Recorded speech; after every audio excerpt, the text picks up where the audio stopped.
ॐ जयन्ती मंगला काली भद्रकाली कपालिनी दुर्गा क्षमा शिवा धात्री स्वाहा स्वधा नमोस्तुते।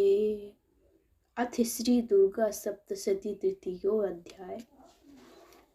सेनापतियों सहित महिषासुर का वध। जगदम्बा के श्री अंगों की कांति उदय काल के सहस्त्रों सूर्यों के समान है। वे लाल रंग की रेशमी साड़ी पहने हुए हैं। उनके गले में मुंडमाला शोभा पा रही है।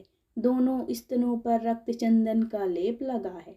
वे अपने कर कमलों में जपमालिका, विद्या और अभय तथा वर्म नामक मुद्राएं धारण किए हुए हैं। तीनों नेत्रों से सुशोभित मुखारबिंद की बड़ी शोभा पा रही हैं। उनके मस्तक पर चंद्रमा के साथ ही रत्नमय मुकुट बंधा है तथा वे कमल के आसन पर विराजमान हैं। ऐसी देवी को मैं प्रणाम करती हूँ। ऋषि कहते हैं, दैत्यों की सेना को इस प्रकार तहस नहस होते देख महादैत्य सेनापति चिक्षुर क्रोध में भरकर अंबिका देवी से युद्ध करने के लिए आगे बढ़ा। वह असुर रणभूमि में देवी के ऊपर इस प्रकार कर बाणों की वर्षा करने लगा, जैसे बादल मेरुगिरी के शिखर पर पानी की धार बरसा रहा हो। तब देवी ने अपने बाणों से उसके बाण समूह को अनायास ही काटकर उसके घोड़ों और सारथी को भी मार डाला। साथ ही उसके धनुष तथा अत्यंत ऊंची ध्वजा को भी तत्काल काट गिराया। धनुष कट जाने पर उसके अंगों को अपने बाणों से बीध डाला। धनुष, रथ, घोड़े और सारथी के नष्ट हो जाने पर वह असुर ढाल और तलवार लेकर देवी की ओर दौड़ा।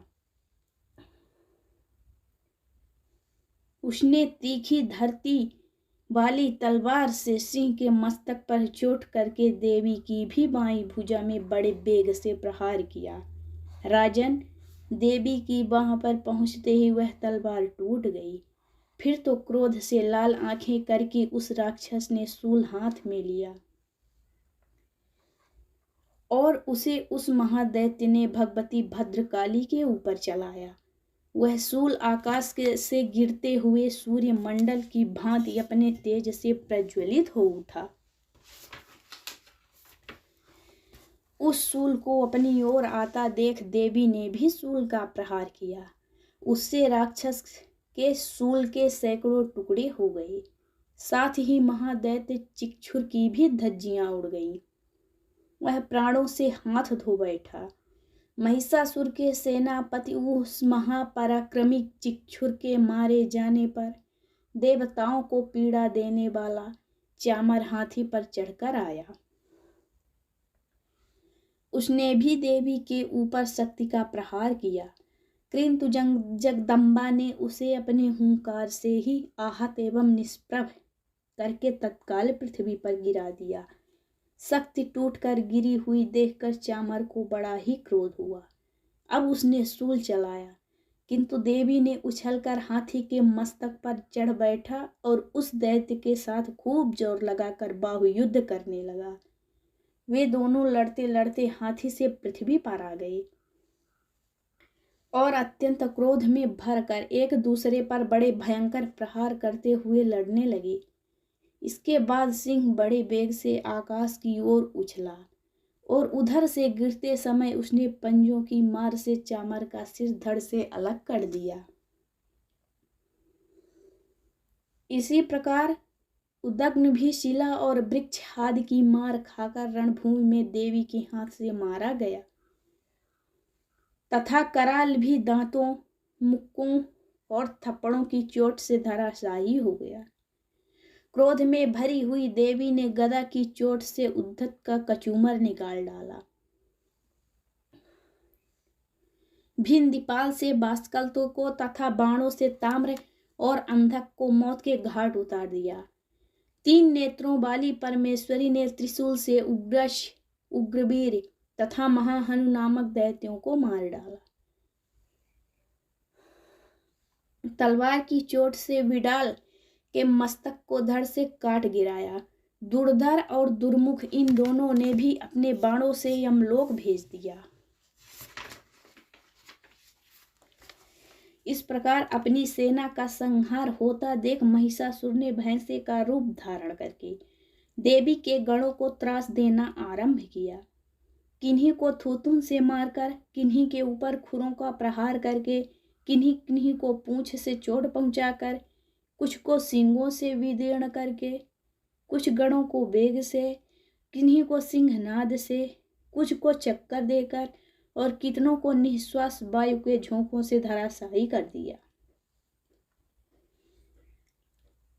इस प्रकार गणों की सेना को गिरा देख वह असुर महादेवी के सिंह को मारने के लिए झपटा। इससे जगदम्बा को बड़ा क्रोध हुआ। उधर महापराक्रमी महिषासुर भी क्रोध में भरकर धरती को खुरों से खोदने लगा तथा अपने सींगों से ऊंचे ऊंचे पर्वतों को उठाकर फेंकने और गरजने लगा। उसके वेग से चक्कर देने के कारण पृथ्वी क्षुब्ध होकर फटने लगी। उसकी पूंछ से टकराकर समुद्र तथा सब ओर से धरती डिबोने लगा। हिलते हुए सिंगों के आघात से विदीर्ण होकर बादलों के टुकड़े टुकड़े हो गए। उसकी श्वास की प्रचंड वायु के वेग से उड़े हुए सैकड़ों पर्वत आकाश से गिरने लगे। इस प्रकार को क्रोध में भरे हुए उस महादैत्य को अपनी ओर आते देख चंडिका ने उसका वध करने के लिए महान क्रोध किया। उन्होंने पास फेंककर उस महान असुर को बांध लिया। उस महासंग्राम में बंध जाने पर उसने भैंसे का रूप त्याग दिया और तत्काल सिंह के रूप में वह प्रकट हो गया। उस अवस्था में जगदम्बा ज्यों उसका मस्तक काटने के लिए उद्यत हुई, त्यों ही वह खड्गधारी पुरुष के रूप में दिखाई देने लगा। तब देवी ने तुरंत ही बाणों की वर्षा करके ढाल और तलवार के साथ उस पुरुष को भी बींध डाला। इतने में ही वह महान गजराज के रूप में परिणित हो गया तथा अपनी सूंड से देवी के विशाल सिंह को खींचने और गरजने लगा। खींचते समय देवी ने तलवार से उसकी सूंड काट डाली।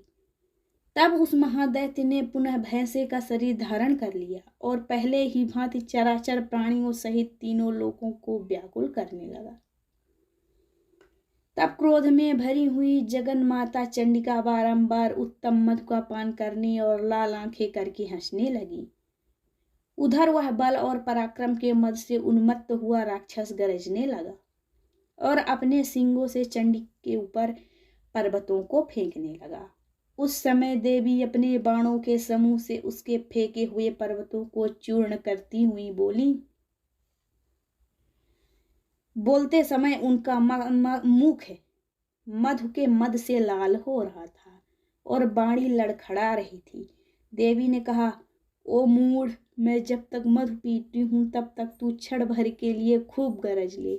मेरे हाथ से यहीं तेरी मृत्यु हो जाने पर अब शीघ्र ही देवता भी गर्जना करेंगे। ऋषि कहते हैं, यूं कहकर देवी उछली और उस महादैत्य के ऊपर चढ़ गई। फिर उसने पैर से उसे दबाकर उन्होंने शूल से उसके कंठ में आघात किया। उनके पैर से दबा होने पर भी महिषासुर अपने मुख से अभी आधे शरीर से ही वह बाहर निकलने पाया था कि देवी ने अपने प्रभाव से उसे रोक दिया। आधा निकला होने पर भी वह महादैत्य देवी से युद्ध करने लगा। तब देवी ने बहुत ही बड़ी तलवार से उसका मस्तक काट गिराया। फिर तो हाहाकार करती हुई दैत्यों की सारी सेना भाग गई तथा संपूर्ण देवता अत्यंत प्रसन्न हो गए।